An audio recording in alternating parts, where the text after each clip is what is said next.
What's up, everybody? It's the Roundtable Sports Podcast. Today, we're taking a look back at the top 20 plays from Miles Gaskin in the 2020 season for the Miami Dolphins. It was kind of an odd season for Miami overall. They were kind of ahead of schedule in pushing for a playoff berth, especially on defense. And the offense had a lot of different issues. They only had a couple of playmakers downfield in Devontae Parker and Mike Gesicki, and they're probably suited to be 2 and 3 options rather than 1 and 2. And then the offensive line was young and had some pieces that were not quite up to snuff.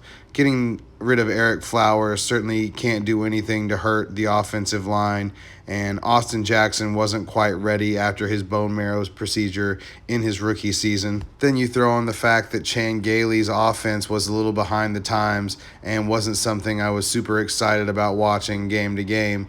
Despite all of those things, I really like the way that Miles Gaskin looked, and I'm excited to see what he can do in 2021.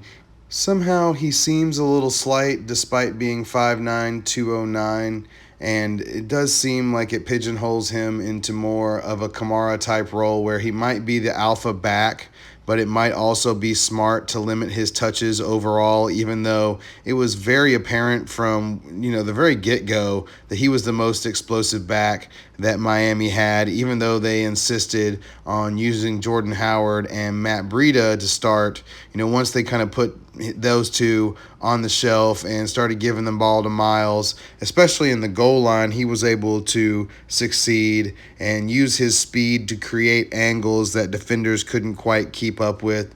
He's quite shifty, so he's not, first of all, he's not going to arm tackles because he's churning his legs, and then he's making guys miss with the speed and with the angles. Maybe you'd like it to be at a higher rate overall, but it also feels like he was doing a lot of dodging in the backfield too. I love the way he catches the ball. He's got great hands, and he's certainly able to use those hands to catch the ball and continue running with it, and use his spot out of the backfield to leave linebackers and secondary people alike behind with his speed and with his ability to juke and move. And that's going to allow your offense to be more multiple and do more things while you're in the game, which certainly gives you the opportunity to have more plays within the offense.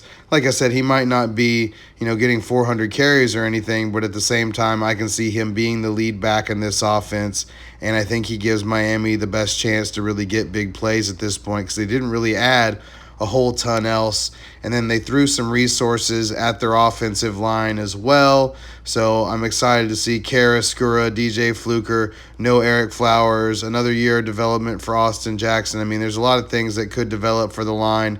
And then Tua being better, that can all add up to good things for Myles.